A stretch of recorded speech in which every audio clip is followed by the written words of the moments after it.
പട്ടം പറപ്പിക്കണമെന്നൊരാഗ്രഹം തോന്നി ഞങ്ങൾ പട്ടം വാങ്ങി. പട്ടം എവിടെ ചെല്ലുവോ എന്തോ, കാണാം പറപ്പിക്കുന്നത്.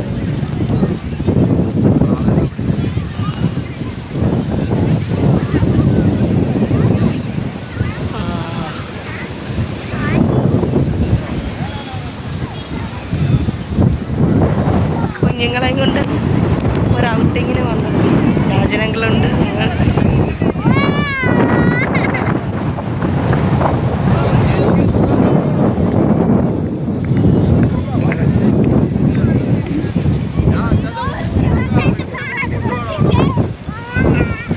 അച്ചാച്ചനൊരു അതിയായ ആഗ്രഹം പട്ടം പറപ്പിക്കുന്ന വർഷങ്ങൾക്ക് ശേഷം. അപ്പോൾ അതുകൊണ്ട് നീച്ചുക്കുട്ടൻ